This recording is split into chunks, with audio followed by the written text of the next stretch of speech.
said yes when I wanted to say no, I don't want to do that. He became physically violent with me.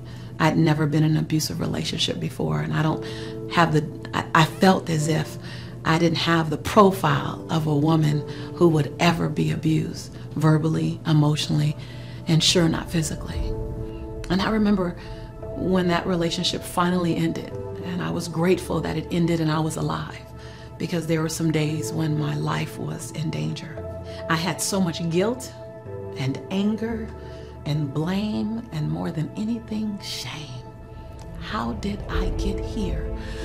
And the bigger question was, how will I get out? How do I move from this place? I remember sitting in the doctor's office, sitting on the table, and she asked me a myriad of questions.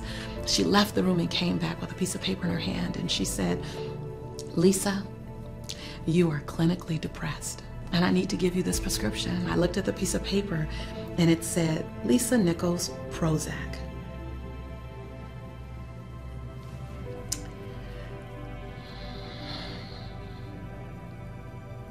I didn't see that level of sad coming. I think when sad comes, you don't know it's coming. It's one little circumstance, another missed moment where you don't speak your mind, another moment when you don't say what's on your heart, another moment when you say yes and you really wanted to say no, another moment when you just put everyone else in front of you. And here I was in the doctor's office, clinically depressed. I asked my doctor, could I do something before I fulfilled the prescription? Could I try something else? Because when she said I was really, really sad, what I realized was that I had just forgot who I was. That I had become Jelani's mom, that's all I was. I had become his fiance, that's all I was. And then I was the woman that he abused. And then I was the daughter trying to hide the abuse from my father and my mother. And then I was the motivational speaker trying to hide the fact that I was sad from everyone. I just forgot who I was.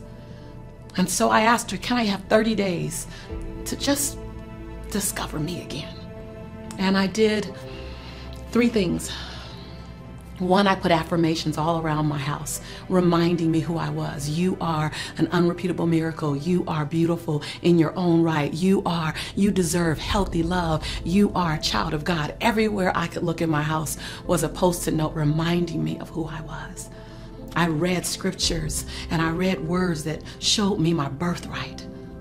And then every day I got in the mirror and I completed 3 sentences. I looked in my eyes and I said, Lisa, I'm proud that you, and I found 7 things to celebrate Lisa for. And the second sentence was, Lisa, I forgive you for.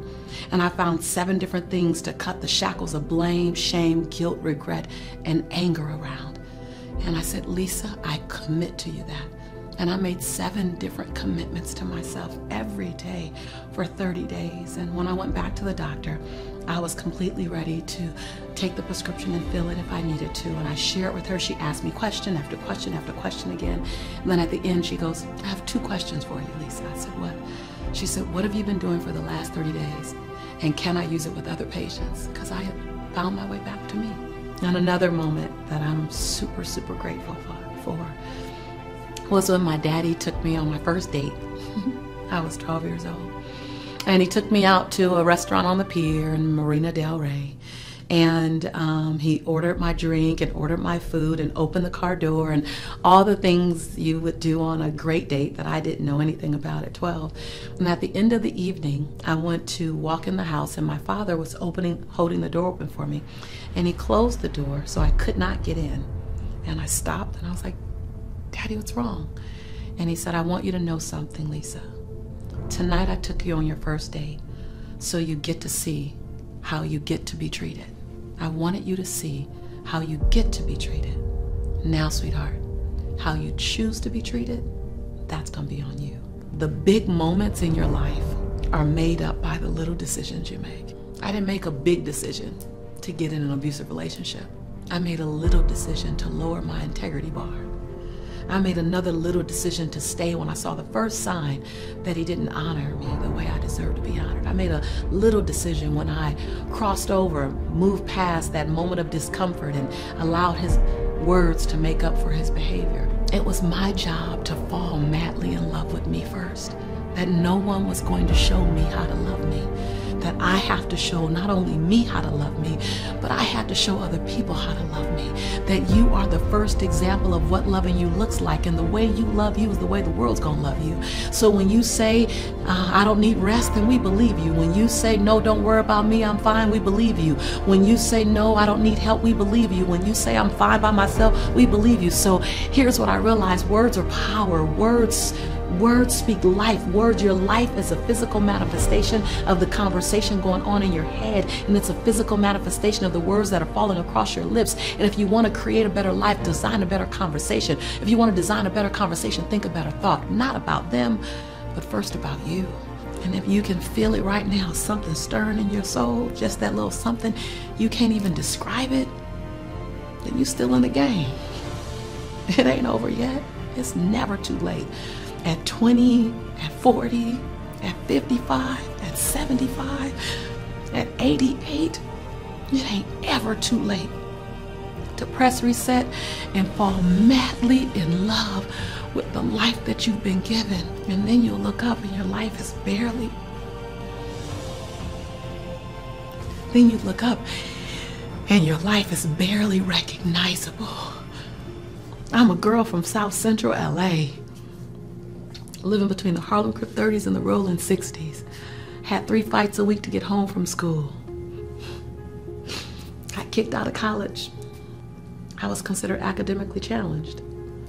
I'm functionally dyslexic still. I wear everything as a badge. I'm fine with it. I'm not successful in spite of it. My success is beautiful because of it. I'm that woman who was on government assistance. Okay. I'm that woman who got out of an abusive relationship. Okay. But I'm also that woman who's authored or co-authored 7 bestsellers. I'm also that woman who's the CEO of a multi-million-dollar business. I'm also the woman who has an international brand and touches over 30 million people a year. I'm also that woman. Don't wear the labels, and don't let the labels wear you. You're bigger than a label. I'm a woman before I'm a mother. I'm a woman before I'm a CEO. I'm a woman before I'm a daughter. I'm a woman first, all things. I'm not a hero. I want to be a she-ro. And I want to give her a chance. And I say to you as your sister, you don't think you get to press reset, you better think again. It is not over. Matter of fact, it just begun.